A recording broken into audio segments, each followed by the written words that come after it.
مولانا خالد رشید صاحب، مولانا سفیان صاحب، ہمارے سیاسی اور سماجی قائد ایکس منسٹر جناب محیط احمد صاحب، ارشد اعظمی صاحب، وسیم حیدر صاحب، ہمارے دوست طارق صدیقی، ہمارے ماموں یا اسجد ماموں بیٹھے ہوئے، ہمارے چھوٹے بھائی راشد خان، موجود حاضرین، ہمارے عزیز طلباء، سب سے پہلے میں شکر گزار ہوں مولانا وحید قاسمی صاحب کا اور حمام قاسمی صاحب کا، حمام وحید صاحب کا، جنہوں نے مجھے موقع دیا کہ میں آپ سے گفتگو کر رہا ہوں، مجھے مدعو کیا، اور یقین مانیے مجھے بہت خوشی ہے، دلی مسرت ہے اس پروگرام میں آنے۔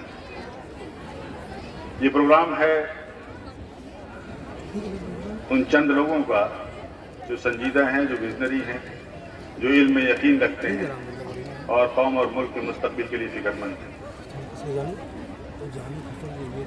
یہ پروگرام ہے ان ٹیچرز کا، ڈیڈیکیٹڈ ٹیچرز کا، جو اپنی محنت اور کاوش سے بچوں کے مستقبل کو ایک روشن کرنے کا ایک ذمہ لیا ہے۔ یہ پروگرام ان والدین کا جو بڑی محنت، مشقت اور امید سے اپنے بچوں کو تعلیم اور تربیت دے رہے ہیں۔ یہ پروگرام ہے ان ہونہار بچوں کا جو ہمارے اس عظیم ملک کے مستقبل ہے، اور یہ پروگرام ہے ان ماؤں کا جو کم پڑھی لکھی یا نہ پڑھی لکھی ہونے کے باوجود بھی وہ یہ نہیں چاہتی کہ ان کی گود میں پلنے والا بچہ جاہل کہلائے یا جاہل کہے۔ یہ دراصل ان کا پروگرام۔ ابھی ایک بچی کہہ رہی تھی کہ یہ چھوٹی سی بستی میں آپ لوگ آئے ہیں، یقین مانیے میں نے جتنے انسٹیٹیوشن، جتنے ادارے یہاں پہ دیکھے، یہ چھوٹی سی بستی نہیں ہے۔ یہ چھوٹی سی بستی اس لیے نہیں ہے کہ مجھے آنے کے بعد میں احساس ہوا کہ سر سید کے مشن کو اگر کوئی پورا کر رہا ہے تو وہ آپ لوگ پورا کر رہے ہیں۔ سر سید کے خوابوں کی اگر تعبیر ہے تو یہاں پہ دیکھ لی، کسی کو خوابوں کی تعبیر تو یہاں دیکھ سکتا ہے۔ میں طالب علم ہوں، اور جب علم کی بات آتی ہے تو حضرت علی کا قول یاد آتا ہے۔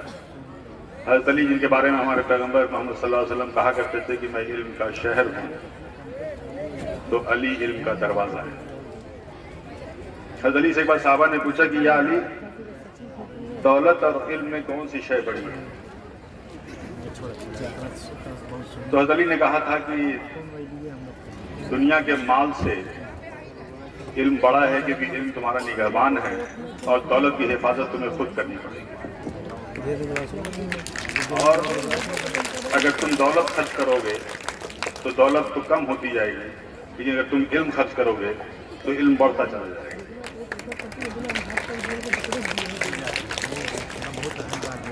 میں دراصل طالب علم تھا، طالب علم ہوں اور طالب علم رہوں گا، سائنس کا طالب علم ہوں۔ ہاں، وہ الگ بات ہے کہ ہمارے طارق صدیقی جیسے کچھ سیاسی دوست ہیں جن کی صحبت میں بگڑ گیا ہوں اور اسٹیج پہ آ کے کھڑا ہو جاتا ہوں۔ لیکن بہرحال اس وقت میں ایک ٹیچر بھی ہوں، اور مجھے بڑی خوشی ہے ان ہونہار اسٹوڈنٹس کو دیکھ کر کے، اور خاص کر کے اتنی بچیوں کو دیکھ کر کے، اور میں ان سے مخاطب ہوں، ایک ٹیچر کی حیثیت سے مخاطب ہونا چاہتا ہوں آپ سب سے، علم کی بات کرنا چاہتا ہوں، اس تعلیمی نظام کی بات کرنا چاہتا ہوں۔ دراصل کچھ صدیوں سے اگر آپ غور کیجئے تو ہمارا تعلیمی نظام جو ہے اس کو دو حصوں میں بانٹ دیا گیا ہے، ایک دینی تعلیم، ایک عصری تعلیم، ایک ماڈرن ایجوکیشن، ایک ریلیجیس ایجوکیشن۔ اور دراصل اگر آپ مجھ سے پوچھیں تو یہ جو ڈویژن آف ایجوکیشن ہوا، جو دو حصوں میں تقسیم کی گئی، وہی ہمارے زوال کا نقطۂ آغاز تھا۔ کبھی بھی تعلیم کو دو حصوں میں نہیں بانٹا جا سکتا، اور ہمارے جو پہلے ایجوکیشن منسٹر تھے مولانا ابوالکلام آزاد، جو آپ کے ICMR کے CSIR کے جو فاؤنڈر ہیں، CDRI جیسے تنظیموں کے، اداروں کے، ان کا یہ کہنا تھا کہ وہ دونوں تعلیم کو ایک اکائی مانتے تھے، اس تقسیم کے قائل نہیں تھے۔ اور یہ اس لیے میں کہہ رہا ہوں کیونکہ تعلیم کا تعلق اخلاقیات سے ہے، مورل ٹیچنگ سے۔ اور میں آپ کو ذرا سا ایک تاریخ کے پنے الٹ کے بتا دوں کہ جب علم اور اخلاقیات ایک ساتھ تھے تب دنیا پہ کیا اثر تھا، اور جب علم اور اخلاقیات الگ ہو گئے تو دنیا پہ کیا اثر ہو۔ علم اور اخلاقیات جب ایک ساتھ تھے، وہ 7ویں صدی سے 13ویں صدی تھی، وہ ہمارا عروج تھا۔ اس زمانے میں سائنس اور ریسرچ کی ہم امامت کرتے تھے۔ وہ زمانہ تھا شیخ ابو سینا کا، جو سائنٹسٹ بھی تھے، فلاسفر بھی تھے، فزیشین بھی تھے، اور حافظ بھی تھے۔ 10 سال کی عمر میں انہوں نے حفظ پورا کر لیا تھا، اور 450 کتابیں لکھی تھیں، اور یہ کتاب کینن آف میڈیسن یوروپ کی یونیورسٹیز میں صدیوں وہی کتاب رہی۔ ابوالقاسم زہراوی تھے جو سجری کی 30 والوں کی کتاب لکھی تھی اور 16ویں صدی تک وہی کتاب چلتی رہی۔ شیخ زکریا رازی تھے جنہوں نے پہلی بار بے ہوشی افیم سے دی تھی اور ٹانکے سلنے کا انہوں نے ہنر سکھایا تھا، پہلے شخص جو کیڈیٹ تھی وہ کی تھی، جن کو آپ شاعر کے حیثیت سے جانتے ہیں، عمر خیام، جن کی رباعی آپ پڑھتے ہیں، وہ صرف شاعر نہیں تھے بلکہ وہ ایک میتھمیٹیشین تھے، ایسٹرولوجر تھے، آسمان میں ستاروں کے نقشے بنائے گئے۔ ابو ہیشم آپٹیمسٹک آپتھالمولوجسٹ کے لیڈر تھے۔ وہ ایک دور تھا، لیکن اس کے بعد ایک دوسرا دور آیا۔ ایک قصہ میں بیان کر دوں، آپ سب نے جانتے ہوں گے، آپ کے علم میں ہوگا نوبل پرائز۔ اگر میں اس 18ویں صدی کے اس قصے کو بیان کرتا ہوں تو آپ بس خوب ہی آپ سمجھ سکتے ہیں کہ کیا فرق آیا ہمارے دینی اور اصلی تعلیم کو الگ کرنے سے اور کہاں سے دنیا کی تاریخ بدل گئی۔ نوبل پرائز الفریڈ نوبل ایک سائنٹسٹ تھا جس کی پیدائش 1833 میں اسٹاک ہوم سویڈن میں ہوئی تھی۔ وہ ایک سائنٹسٹ تھا، ایک ریسرچر تھا، ایک انجینئر تھا، بہت بڑا بزنس مین، انڈسٹریسٹ تھا۔ تقریباً 300 پیٹنٹ حاصل کیے اس کے اپنے پیٹنٹ تھے۔ اسی پیٹنٹ میں ایک مشہور پیٹنٹ تھا ڈائنامائٹ، ٹرائنائٹروٹولوجی، پہلا ایکسپلوزیو تھا، اور اس نے اپنی زندگی میں اپنی نظروں کے سامنے اس کے استعمال اور ملکوں میں اس کی تباہی اور ڈسٹرکشن کے اس نے منظر دیکھے۔ اور اتفاق یہ ہوا کہ اس کا جو بھائی تھا، جو اس کا بزنس پارٹنر بھی تھا، اس کی موت ہو گئی۔ میڈیا کو غلط فہمی ہوئی کہ شاید یہ الفریڈ نوبل کی موت ہو گئی ہے۔ انہوں نے اخبار میں جو شوق سندیش ہوتا ہے، وچری ہوتی ہے، جو نیوز ہوتی ہے، جو خبر ہوتی ہے، انہوں نے لکھا موت کا سوداگر مر گیا، مرچنٹ آف ڈیتھ ڈائز۔ جب الفریڈ نوبل کو یہ خبر لگی کہ میرے دنیا میں یہ میری امیج ہے، یہ میرا امپریشن ہے، اس کو بہت تکلیف ہوئی کہ آج میرے مرنے کی اس افواہ کو جب اس طرح سے خبر دی گئی اخباروں میں کہ موت کا سوداگر مر گیا، تو پھر دنیا مجھے کس نظر سے دیکھتی ہے۔ لیکن یہ وہ دور تھا جہاں پہ مادیت حاوی ہو رہی تھی، سائنس پہ، مورل ویلیوز پہ۔ لیکن جب اس نے وصیت کی تو لوگ اس وصیت کو دیکھ کر حیران رہ گئے۔ الفریڈ نوبل نے اپنی وصیت میں لکھا کہ میری جو ساری دولت و جائیداد ہے اس کو ہر سال فزکس، کیمسٹری، میڈیسن، فزیولوجی میں انسان کی فلاح و بہبودی کے لیے، لٹریچر کے لیے، پیس کے لیے جو بھی بہت بڑا کام کرے اس کو نوبل پرائز کی شکل میں دیا جائے، اور آج بھی وہ نوبل پرائز کی شکل میں موجود ہے۔ اس شخص کی گلٹ، اس کو احساس ندامت ہوا کہ میرا دنیا میں کیا ہوا۔ لیکن وہ ایک ٹرننگ پوائنٹ تھا۔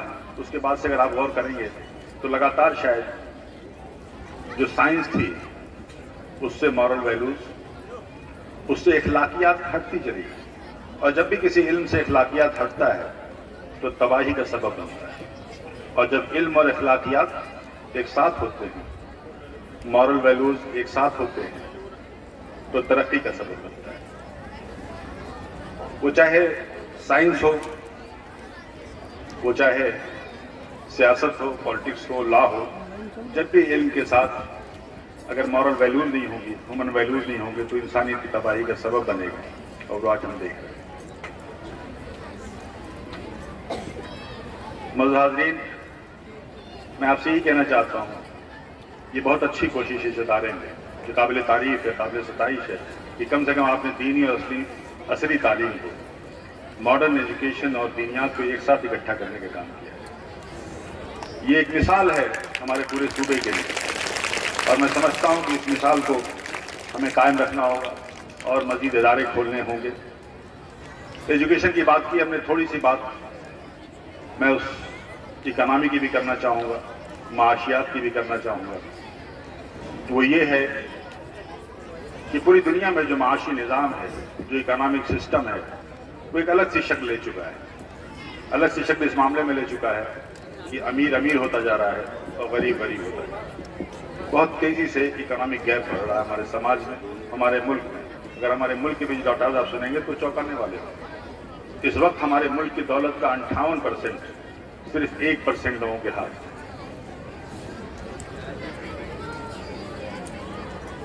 ہماری ملک کی 5% دولت سے 50% لوگ گزارا کر رہے ہیں۔ یہ حالات میں صرف آپ سے اس لیے کہہ رہا ہوں کہ ایک ہندوستانی، ایک شہری ہونے کے ناطے، ایک اسلام مذہب کو ماننے والے ہونے کے ناطے، ہمارا یہ فرض ہے کہ ہم اس معاشی نظام میں اپنا فرض ادا کریں. اور آپ سب کو رمضان کی مبارکباد. 2 دن بعد شروع ہونے والا ہے. رمضان عبادتوں کا مہینہ ہے, رمضان صدقات کا مہینہ ہے, زکوٰۃ کا مہینہ ہے. حالانکہ یہ کہنا میرا غلط ہے کہ زکوٰۃ کا مہینہ, زکوٰۃ آپ کو سالوں بھر دینی چاہیے, لیکن میں اسی زکوٰۃ کی بات کرنا چاہ رہا ہوں آپ سے کہ اس وقت ضرورت اس بات کی ہے کہ آپ اپنی زکوٰۃ صحیح طریقے سے استعمال کریں, جائز طریقے سے استعمال کریں. جو آپ کے ضرورت مند ہیں, نادار ہیں, مسکین ہیں, بیوہ ہیں, غریب طالب علم ہیں جن کے پاس فیس نہیں ہے, آپ ان تک ضرور پہنچائیں. بینکوں کا پیسہ نکالیے چھوڑا اور آخرت کے بینک میں جمع کر دیجیے, یہ بے حد ضروری ہے. یہ بہت انڈر پیڈ چیز ہے, ہم اکثر اس میں کوتاہی برتتے ہیں, اور ہمیں یہ کوشش کرنی ہے. اور شاید زکوٰۃ کا نظام جو اقتصادی نظام ہے وہ اسی لیے ہے کہ امیر بہت امیر نہ ہونے پائے اور غریب بہت غریب نہ ہونے پائے, اور سماج میں ایک اسٹیبلٹی بنی رہے, چیز بنی رہے. ہم نے اس 2.5% کی زکوٰۃ کی تو بات آپ سے کر لی, لیکن آج کے جو سماجی حالات ہیں, دوسرے 2.5% کی بھی بات کرنا ضروری ہے. کہ اگر 2.5% آپ زکوٰۃ نکالتے ہیں تو برائے مہربانی آپ اپنا 2.5% وقت بھی نکالیے.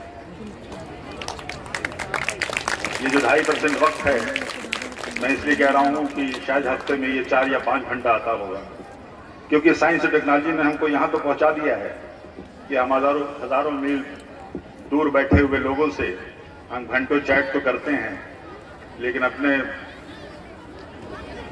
جو ماں باپ ہیں, جو بزرگ ہیں, ان کو 10 منٹ, چند منٹ بھی دینا گوارا نہیں کرتے. یہ ایک سچ ہے. میں شہروں کی زندگی کو جانتا ہوں, میں یہاں کے بارے میں نہیں کہہ سکتا, لیکن آج ضرورت ہے سماج کو, آپ سبھی ذمہ دار لوگوں کی, خاص کر کے جو ریٹائرڈ ہیں, جو بزرگ ہیں, جن کا سب سے بڑی دولت ان کا وزڈم ہے, ان کا تجربہ ہے, تو ضرورت اس بات کی ہے کہ ہم اس وقت کو اپنے پڑوسیوں کو دیں. وہ پڑوسی چاہے ہندو یا مسلم, آپ ان کا حال چال پوچھیں, ان کا درد بانٹیں, یہ ان کو آپ کی ذمہ داری ہے. اگر آپ کا پڑوسی بھوکا سوتا ہے تو آپ کی عبادت قبول نہیں ہے. آپ ضرورت ہے کہ کسی اس وقت میں سماجی کام کریں, کسی مریضوں کے حال چال لے لیں, اس کا کھانا پہنچا دیں, کسی بچے کو, یتیم بچے, غریب بچے کے سر پہ شفقت کا ہاتھ پھیر دیں. یہ بھی ہماری ذمہ داری ہے. اور بہت سے آپ کے قصبے اور بہت سے شہر علاقوں میں بہت ایسے بزرگ ہوتے ہیں, وہ بزرگ فقیر میں سے درویش ہوتے ہیں, ان کے پاس آپ ضرور بیٹھیے, اور یقین مانیے ان کی نصیحت میں بڑی طاقت ہوتی ہے. وہ مادیت کا مرکز تو نہیں ہوتے, لیکن روحانیت کا مرکز ضرور ہوتے ہیں, اور جن کے بارے میں کہا جاتا ہے کہ ہم فقیروں سے مل کر دیکھو, ہنر سکھا دیں گے بادشاہی. تو ایسے بزرگوں کے پاس بیٹھنا بے حد ضروری, آپ ان سے بہت کچھ سیکھ سکتے ہیں. آپ نے ایک بہت اچھی فضا ہے, اس اسکول کا بہت اچھا ماحول ہے, بہت اچھی تربیت ہے, بہت اچھا علم ہے, اور میں ان بچوں سے یہی کہوں گا کہ مستقبل میں ایک ایسا ماحول پیدا کریں. وہ ضرورت ہے اس بات کا کہ ہم ایک ماحول پیدا کریں, انسانیت کا ماحول, ہمدردی کا ماحول, محبت کا ماحول, دوستی کا ماحول, برداشت کا ماحول, یکجہتی کا ماحول, احترام کا ماحول. اور یقین مانیں جب ان ماحول کو بنائیں گے اور ثابت قدم رہیں گے تو میں بڑے دعوے کے ساتھ آپ سے کہہ سکتا ہوں, آج جو حالات ہیں یہ آج نہیں تو کل ہوں گے, سارے مسئلے حل ہوں گے. آپ سب کا بہت بہت شکریہ آپ کی سماعتوں کے لیے, اور آپ نے مجھے مدعو کیا. میں بے حد شکر گزار ہوں مینجمنٹ کا. جزاک اللہ خیر.